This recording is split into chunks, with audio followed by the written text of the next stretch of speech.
Hola amigos, ¿cómo están? En esta ocasión me gustaría poder hacer una introducción, como ya les había dicho anteriormente, al primer video que tiene que ver con lo que se está hablando.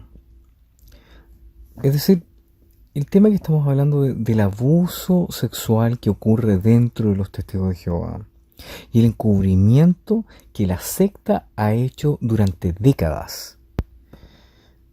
Pero antes hay que entender un tema importante.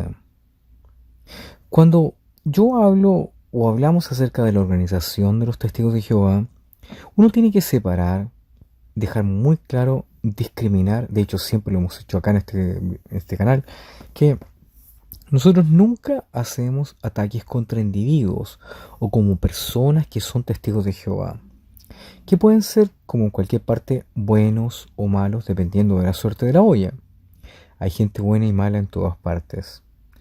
Hay gente noble, hay gente que es santa, gente que, por decirlo así, hace realmente lo mejor que puede con su vida, aplica las normas bíblicas porque lo hace a conciencia, con consideración y con total sinceridad. Sin embargo, aparte de las motivaciones del corazón que alguien pudiera tener y los resultados que estos tengan las acciones, tenemos que tener claro de que puede que haya gente que en realidad también con la misma sinceridad haga tonteras, haga estupideces. Y cuando nosotros lo notamos, tenemos que tomarlo en cuenta. Entonces, cuando estamos hablando de este tema, de los errores que hay dentro de mucha gente, dentro de todos nosotros también, obviamente, eh, tenemos que notar que hay personas que son muy sinceras a pesar de que hacen tonteras. Y aquí es donde aplica el dicho que dice que el camino al infierno o a la cárcel está lleno de buenas intenciones. Entonces el punto tiene que ver con que las excusas que alguien que pudiera presentar diciendo de que lo malo que he hecho es porque no tuve toda la información, pero tenía buena intención, no importa, porque cuando uno comete un delito o un crimen, eso da lo mismo. Puede de algún modo servir como un atenuante, pero en realidad los crímenes, los delitos, las faltas, etcétera, se tienen que pagar. Aquí vamos con toda esta perorata. Vamos al tema de que dentro de los testigos de Jehová tenemos que separar que hay gente buena y mala, como ya hemos dicho, pero aparte de eso tiene algo más importante, tiene que algo que ver con la organización y sus normas. Los testigos de Jehová, en general, hacer un grupo sectario altamente controlado en todas sus acciones, significa de que en general un testigo de Jehová va a hacer lo que le digan que haga. Es decir, lo que la organización como tal le dice lo que tiene que hacer. ¿Por qué? Porque el testigo común ve a la organización como el vocero de Dios, como el representante divino, y al verlo así, hay muy poco lugar a que el testigo común se vaya con los tarros, como decimos nosotros.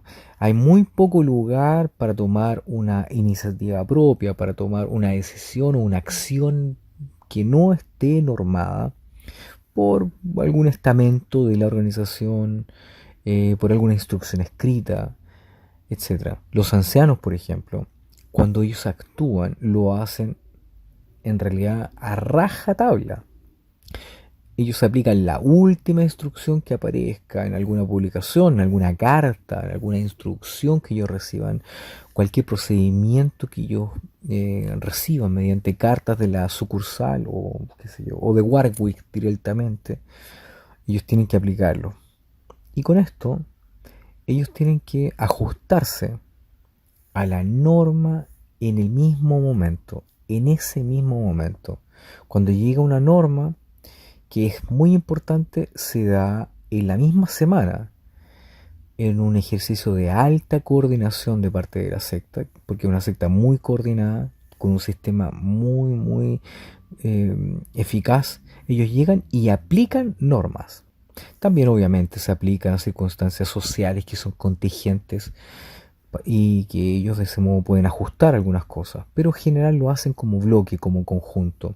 Y para eso Para poder velar a eso, tienen al superintendente de circuito, que son, como dice la Escuela de Entrenamiento Ministerial, las manos, la voz y los ojos de la organización en las distintas congregaciones.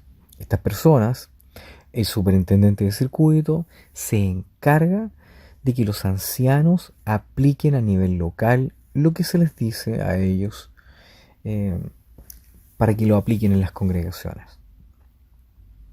Son como supervisores locales, ¿sabes? Son supervisores que van viajando a distintos lugares para poder velar que la norma de la organización se cumpla al dedillo, siempre y cada vez que ocurre alguna acción. Eh, los superintendentes de circuito, dentro de todos los ancianos, son los tipos que en realidad aplican, viven y respiran lo que dice la secta. Y como no hacerlo, sí, ellos dependen económicamente de la secta. ¿Sí? Son empleaditos de la secta, dependen de ella, no pueden decir que no.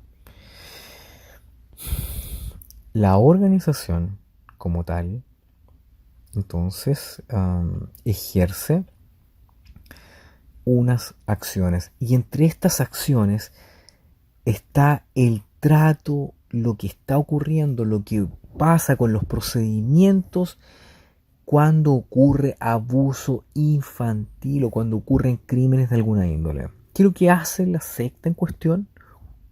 Algo que nosotros hemos confirmado, que hemos visto, que está publicado en las publicaciones de ellos, en los libros de los ancianos, en las cartas de los ancianos, testimonio de parte de ancianos, personas que hemos sufrido de uno u otro modo el embate de lo que significa estar bajo el alero de los ancianos.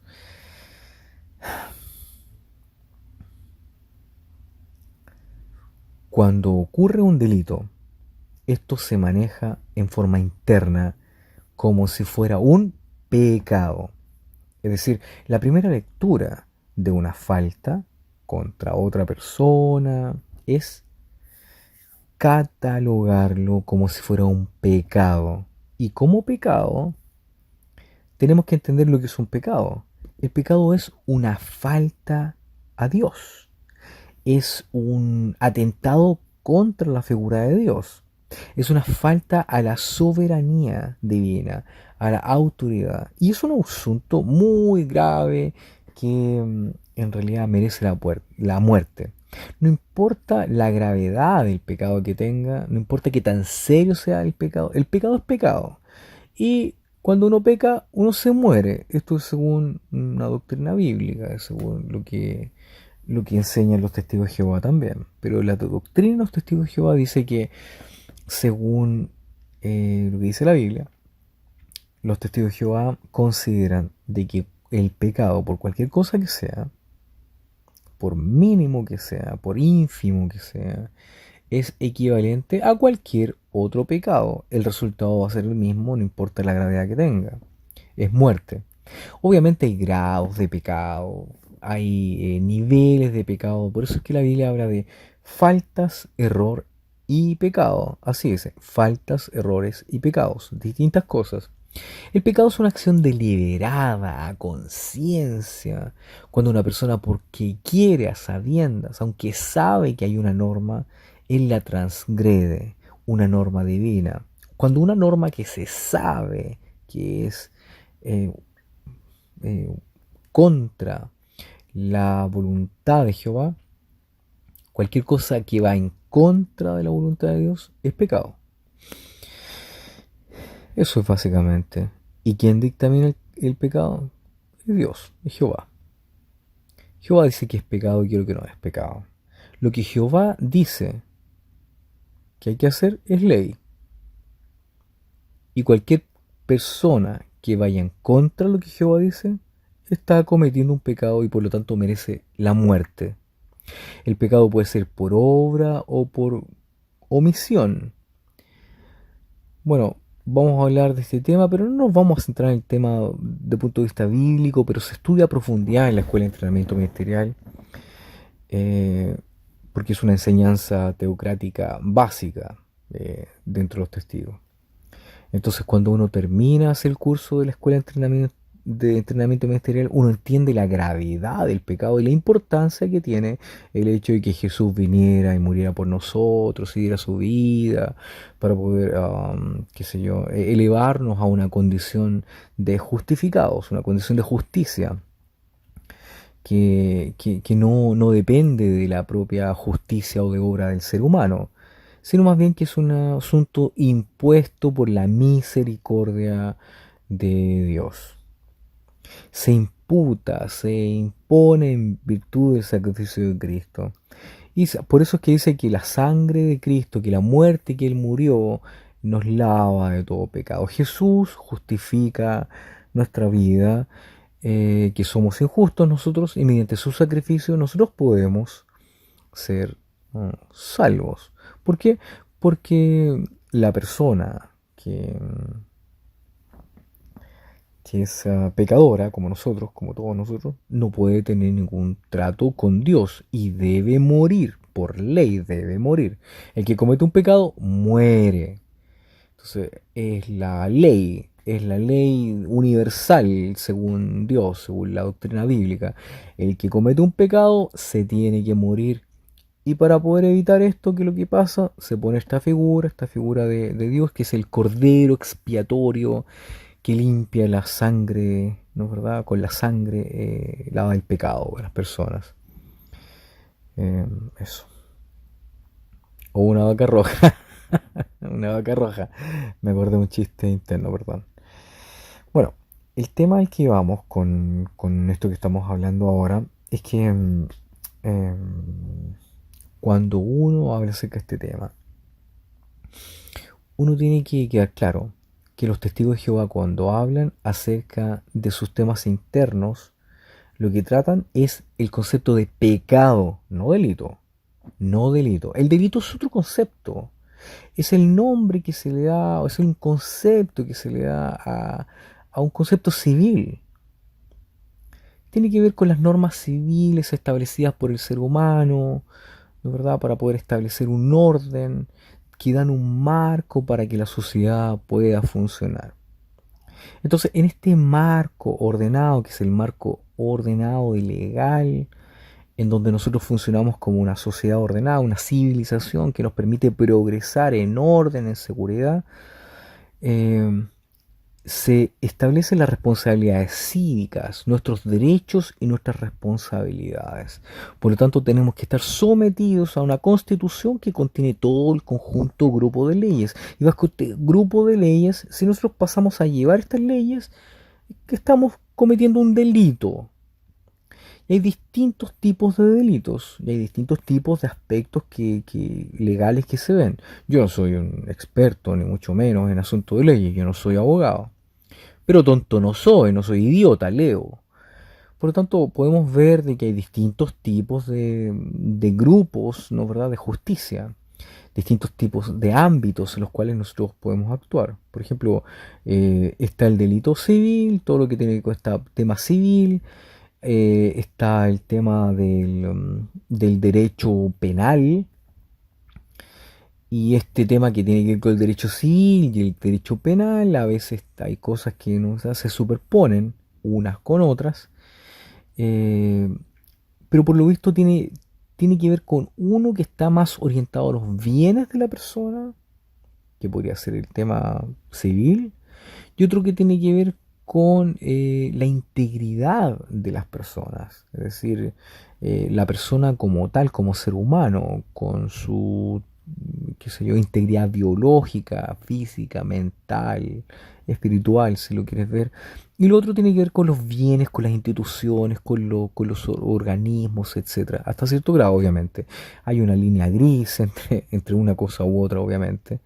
Y puede haber cierta, qué sé yo, cierto traslape, o si lo hablamos de forma más fina, una yuxtaposición entre una de estas dos que da áreas comunes en donde uno puede tratar este tema, en donde hay una interrelación entre un derecho y otro. Y bueno, para eso están los abogados, para poder determinar cuándo hay un delito penal, cuándo hay un delito civil, etcétera. La ley del ser humano, por supuesto, es perfectible, siempre está variándose, está revisándose, actualizándose, etcétera. Y esto es un compendio que tiende a complicarse debido a que las sociedades van cambiando. Por ejemplo, nosotros tenemos que habían antiguamente leyes que tenían que ver con dónde dejar amarrado un caballo en una calle. Algunas veces era legal, ahora ya no aplica. A algunos lugares pudiera aplicar, pero en general en las grandes urbes uno se traslada del punto A al punto B no usando un caballo, sino transporte público o un automóvil. Aquí vamos con esto, a que hay distintas diferencias, ¿no? ¿Verdad? En cuanto a cómo se maneja eh, la ley y cómo es que ve las faltas de una u otra persona como delitos, delitos. Ahora, respecto de la ley eh, civil, por decirlo así, humana, lo que hay es la ley. No es justicia, es ley. Uno, la justicia es a lo que uno apunta, lo que uno espera. Lo perfecto es obtener justicia. Pero lo que hay es ley. Y los abogados, qué sé yo, toda la gente que trabaja con este tema, trata de buscar y apegarse a la ley, lo que dice la ley. La justicia es lo que se busca. A veces puede haber asuntos que, señor, pueden haber fallos que son legales, pero que no son justos. De ahí hay una diferencia. La ley no siempre es justa, pero la ley es la ley y hay que aplicarla. Ahora, ¿cómo ven el tema de las faltas los testigos de Jehová? Bueno, los crímenes, los delitos contra otros seres humanos dentro de la congregación, las faltas se manejan de una forma muy distinta. La justicia del ser humano es, lo vamos a llamar como la justicia de César, la justicia humana, terrenal, mundana, etcétera, peyorativa siempre. Pero esta es una justicia que por siempre tiene un carácter inferior a la justicia de Dios, obviamente. Se le dice que es animal, mundana, etcétera. Pero el apóstol Pablo hablaba y decía de que la ley está puesta ahí para que nos resguardara en orden eh, de lo que significaría el caos. Claro, y él estaba alabando la ley romana que permitió paz. De hecho, con el tiempo se le llamó la Pax Romana. Y Pablo tenía en alta estima esto porque, bueno, en realidad sin Pax Romana no hubiera habido cristianismo y punto. Pero bueno, aquí vamos con esto. Vamos a llamarlo la ley de César para ocupar menos palabras. Pero ¿qué pasa cuando un testigo de Jehová pasa a llevar la ley de César a nivel ya graso? Estamos hablando de un crimen que podría ser, por ejemplo, y son de hecho crímenes contra la integridad de las personas, crímenes contra el físico de una persona, contra el cuerpo de una persona, contra la seguridad. ¿Cómo lo hace? Bueno, la organización Watchtower ha estado trabajando durante décadas con un sistema legal o de justicia paralelo que funciona dentro del sistema legal que podrían tener los distintos países. Por tanto, es un sistema legal dentro de un sistema legal. Ahora, eh, ¿qué podemos decir de todo esto? Podemos decir de que entrega y ejerce su acción punitiva o de castigo contra la persona que es testigo de Jehová y que comete un delito contra un malhechor, en este caso, el que hace el efecto malo, el que, el que hace el malo contra, o sea, perdón, lo malo contra los demás, basado obviamente en el código divino, el código de la Biblia. Pero dentro de esta ley interna que tienen los testigos de Jehová, obviamente existen también castigos.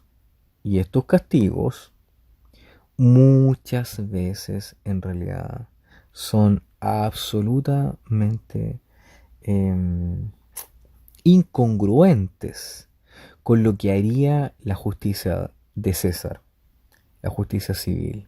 bajo las mismas condiciones. Y el caso típico para explicar este ejemplo es el caso que tiene que ver con el abuso sexual o de pedofilia. Durante décadas, la organización Watchtower, los Testigos de Jehová, lo que hicieron fue simplemente ver este tema de los abusos como un pecado, es decir, como una falta entre una persona y un testigo de Jehová contra Dios, en primer lugar, y después contra esa persona y otra persona. Y la relación más importante que había que tener ahí era la relación de esa persona o del malhechor con Dios. Entonces este pecado contra otro ser humano era importante, sí, pero no era tan importante. Lo más importante era la relación de una persona con Dios, con su creador, con Jehová. ¿Por qué? Porque el creador, al tener a alguien fuera de su grey, al tener a alguien fuera de su redil, que no esté bajo su alero, bajo su pueblo, está condenado ¿a qué?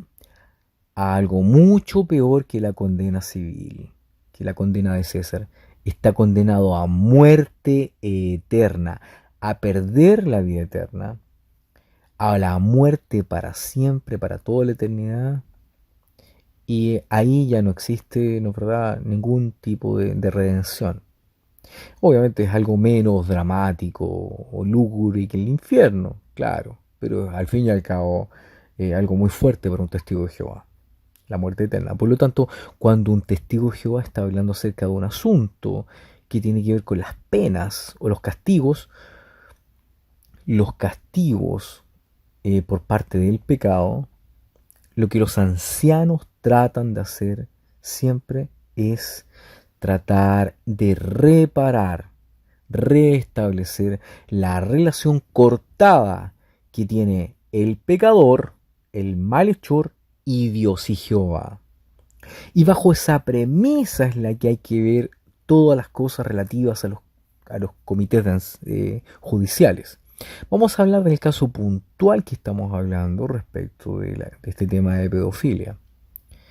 Hay otros pecados, obviamente, otras faltas, etcétera, pero vamos a hablar del tema de la pedofilia o del abuso sexual contra niños. Cuando un adulto, una persona, comete un delito de violación o de abuso sexual contra un niño de la congregación, que puede estar o no bautizado, puede tener o no padres testigos de Jehová, etcétera, da lo mismo cualquier atenuante, se considera como un pecado. Y lo que los ancianos tenían que hacer o tienen que hacer es tratar de ver lo más importante, es tratar de restablecer esta relación entre el malhechor, el pecador, como hemos visto, o el criminal, si lo lleváramos a la justicia civil de César, perdón, a la justicia de César, eh, es restablecer esta relación del abusador sexual con Jehová. Y eso es lo que ellos tratan de hacer. Esta relación, arreglarla, ese es básicamente el trabajo de los ancianos. Los ancianos tienen que determinar todo este tema. Y en primer lugar lo que tienen que hacer es seguir un proceso que está claramente expuesto en el libro de los ancianos. Lo primero que tienen que ver es primero determinar si el delito realmente existió. ¿Existió el pecado? ¿Hay algún tipo de información que diga cuáles son las bases que nos digan a nosotros de que en realidad sí se puede determinar que existió un pecado? ¿Cuáles son las fuentes de información válidas para ver si este pecado ocurrió o no ocurrió? Es ver si hay algo de consistencia en los detalles, si hay, por ejemplo, se puede atribuir de que hubo en realidad algún pecado, se puede decir de que sí ocurrió un pecado, o si que ocurrió este acto de pedofilia o no ocurrió este acto de pedofilia. Y aquí entra el primer detalle importante, fundamental, que por favor presten ustedes mucha atención. Para que esto ocurra dentro de la congregación de este juicio paralelo, tienen que haber dos testigos, dos personas, la persona 1 y la persona 2. Esta se llama es la tristemente célebre llamada, regla de los dos testigos. Si los ancianos no tienen dos testigos, que puede ser una persona, ¿no es verdad? Que puede ser el criminal puede confesar, y ahí tenemos un testigo. Y la víctima podría decir, yo fui víctima. Y ahí hay dos testigos y se puede atestiguar que en realidad sí ocurrió. Se puede dar por hecho de que sí pasó. Pero, en el caso que no es infrecuente, el malhechor, el pedófilo, el psicópata, el abusador sexual, niega lo que se le dice y dice yo no he hecho nada de eso. Y solamente una persona, que es la víctima, que puede ser un niño, que muchas veces es un niño, va y acusa y no tiene a nadie más, no se puede establecer ningún tipo de realidad o credibilidad en este pecado. El pecado como tal entonces no existe y como dice el libro de los ancianos en forma textual, no se tomará ninguna acción a menos que hayan dos testigos. Entonces, si se establece que esto es así, supongamos de que sí se establece, los ancianos pueden decir, ok, al lugar, se acepta la queja, se acepta, se dice que sí hay una información que dice que hay un pecado. Ellos dicen, hay pecado, se ocurrió el pecado. Entonces ahora lo que tenemos que ver es cuáles son las agravantes, cuáles son las circunstancias, cuáles son las atenuantes de este pecado. Lo que hace que el pecado quizás no sea tan grave, ¿no es verdad? Hay que verlo, hay que analizarlo. ¿Por qué? Porque hay que determinar cuál es la verdadera motivación del malhechor. Es decir, ¿confesó la persona o lo pillaron? Porque si confesó, puede ser una muestra de que está arrepentido. Y una muestra de arrepentimiento puede significar que la persona en realidad sí no ha llegado tan lejos y no ha cometido el pecado imperdonable. El pecado imperdonable de los testigos de Jehová. Ahora, nunca nadie tiene idea de lo que es el pecado imperdonable, no es ninguna cosa que diga que lo que es. Hay pocas definiciones de lo que es el pecado imperdonable en cuanto a acción. Pero básicamente el pecado imperdonable es cuando alguien deliberadamente hace algo, ¿no? ¿Verdad? Contra lo que Jehová quiere. No tiene tanto que ver con la acción en sí, sino más bien con la motivación. Es decir, el pecado imperdonable está regido por el nivel de premeditación y de alevosía del malhechor. Entonces, los tipos que están ahí en el comité judicial tienen que determinar estas cosas complejas. ¿Y quiénes son los ancianos? En general, en la mayoría de las congregaciones, son gente tomada de entre la grey que su única virtud es ser leales a la Watchtower. No tiene que ver nada con la educación que ostenten. De hecho, la gran, triste mayoría de los ancianos es gente ignorante. Son personas que no tienen educación secundaria y que son puestos ahí con este complejo tema de tratar de averiguar la intención del corazón de alguna persona que ha cometido un pecado. El pecado de haber abusado sexualmente o violado a otro ser humano dentro de la congregación. Entonces ellos tienen que determinar si acaso hay arrepentimiento. Y si alguien hace un show y se pone a llorar y y dice perdóneme hermano, por favor, la carne es débil, usted sabe cómo es este tema, me cuesta mucho, usted sabe lo difícil que es la carne, etcétera, y qué sé yo, y todo el cuento. Y bueno, yo no sé lo que dirán esos comités horribles, pero estos tipos los ancianos, tienen que determinar si hay una real acción de arrepentimiento. Si no está arrepentido, fácil, adiós, chao, expulsado, adiós, ahí se le da su carta de apelación, si consideras que es injusto, ahí está, toma, escríbela, etcétera, y se va. Entonces, ¿cómo determinan los ancianos que hay arrepentimiento genuino? Bueno, mediante el libro de los ancianos, mediante las cartas a los ancianos, mediante la atalaya y mediante la Biblia, en ese orden. Y así estos tipos tienen que determinar, ¿no es verdad? Llegar a sus conclusiones. Ah, ya en realidad no, está arrepentido, o no, no está arrepentido, etcétera. Ese es el trabajo que hacen los ancianos en los comités judiciales. De eso se trata. Primero, establecer de que existe un pecado, ver si acaso es admisible que haya un pecado. Y en segundo lugar, determinar si la persona está arrepentida o no está arrepentida.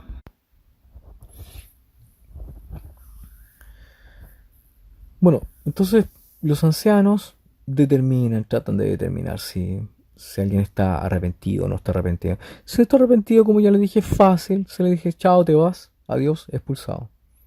¿Y por cuánto tiempo?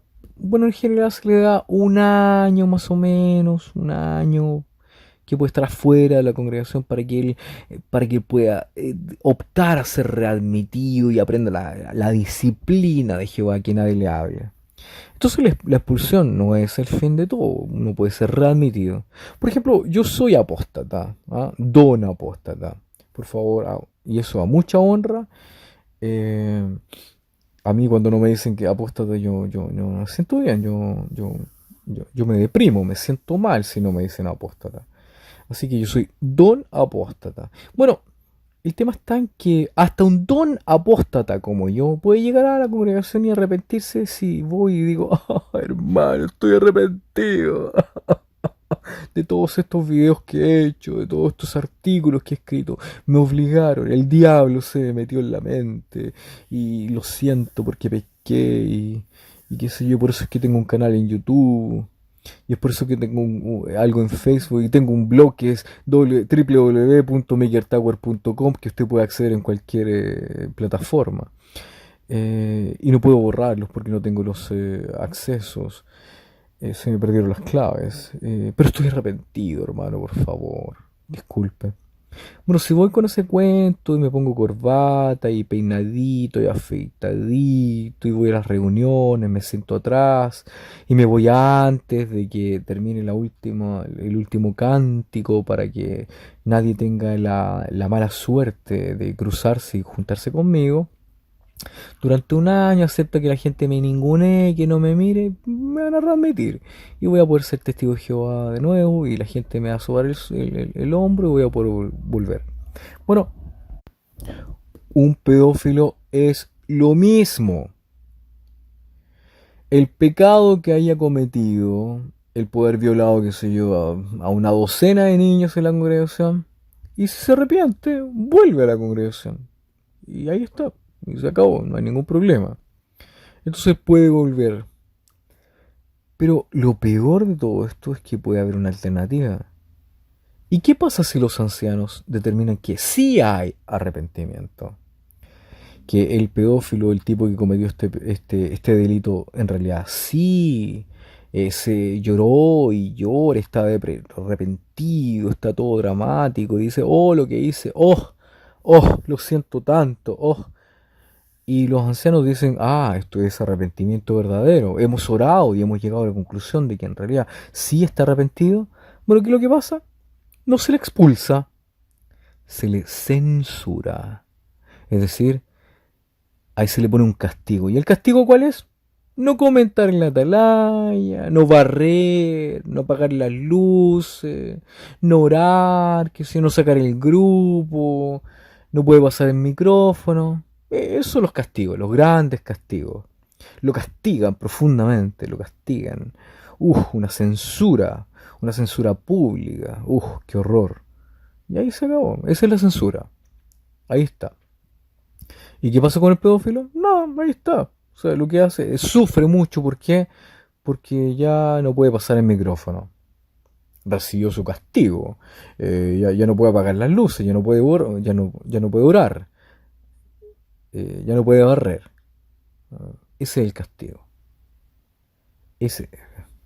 Y esa es la estupidez, amigos. Esa es la estupidez que esta secta ha hecho durante décadas. Es decir, ocultar a pedófilos. ¿Por qué? Porque tiene un sistema judicial paralelo, ilegal. Y esto es el tema. Ese es el asunto. De cómo esta gente, de los testigos de Jehová, en vez de tratar este tema como un delito, como un crimen, lo considera primero que nada como un pecado.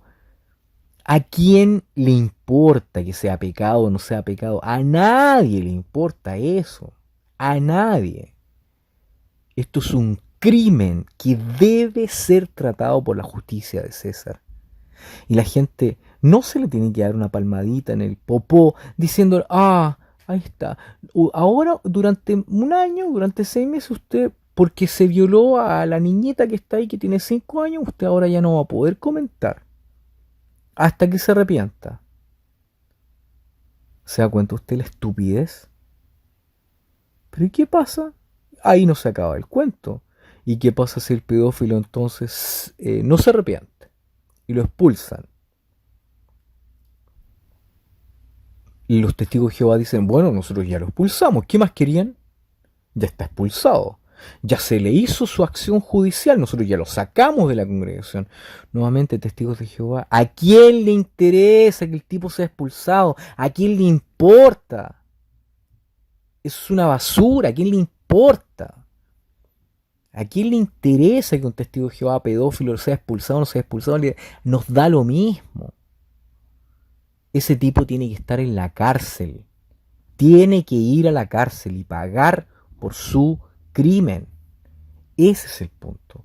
Y de eso es de lo que se tratan estos videos que vamos a ver.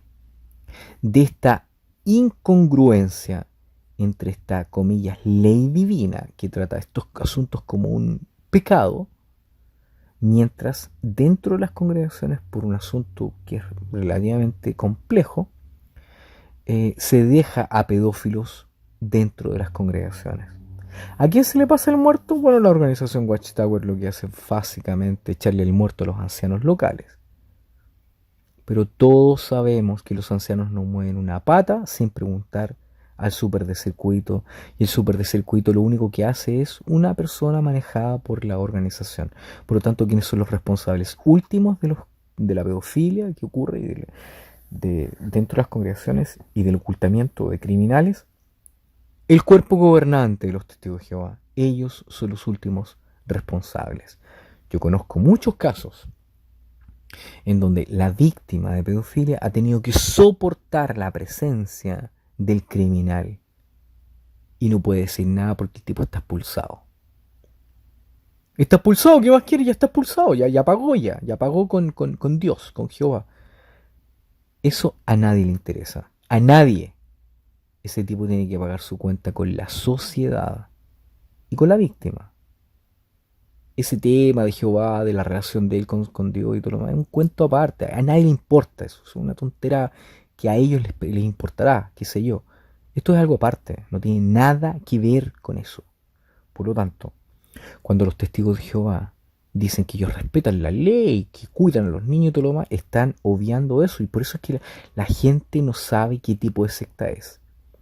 Los testigos de Jehová pueden tener en la calle a miles de pedófilos que en estos momentos están libres, vivitos y coleando. Y la justicia de César no tiene idea porque no están dentro del radar. ¿Le parece eso a usted justo?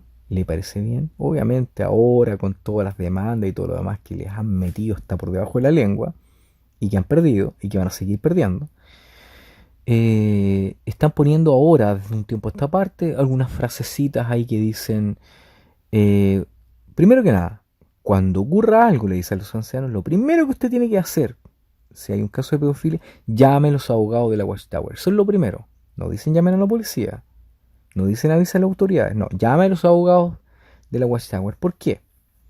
Porque si hay un lugar en donde no es un requisito legal de que se informe a la policía, los ancianos no dicen nada. Antiguamente le decían a los testigos de Jehová y a sus familias, Oh, pero ¿cómo va a llevar a usted a alguien a un tribunal? ¿No ve que los hermanos van a decir que la gente del mundo quizás qué va a pensar del pueblo de Dios? Se va a manchar el nombre de Jehová. ¿Eso era para qué? Para desalentar el hecho de que las personas fueran a la policía. ¿Hay prueba de eso? Claro que hay prueba de eso. Incontables testimonios. De hecho, asuntos escritos que hablan de este tema y de esa coerción para no ir y no actuar. Entonces, cuando sí por ley tienen que hacerlo, ahí recién lo anuncian. Si no es ley, le echan el cuerpo a la familia. Pero aún así, como habíamos visto en el tema anterior, los testigos de Jehová fallan porque se quedan callados y no le dicen a la congregación y no le dicen a la comunidad que hay un pedófilo en sus filas. Es más, ellos dicen de que la acción judicial, que es una acción de justicia paralela e ilegal, suple la ley de César. Ah, nosotros ese pecado lo tratamos como ancianos. Oh, no, ya lo expulsamos ya. Oh, no, ya lo censuramos. Durante un año él no pudo barrer el salón del reino, no pudo apagar las luces. Con eso basta. Cuando el tipo tenía que haber estado 10 años, 15 años, 20 años, 30 años en la cárcel. Fácil. Por eso es el paraíso de los pedófilos. Así que vea por favor con atención el video que vamos a presentar. Un abrazo, saludos, cariños.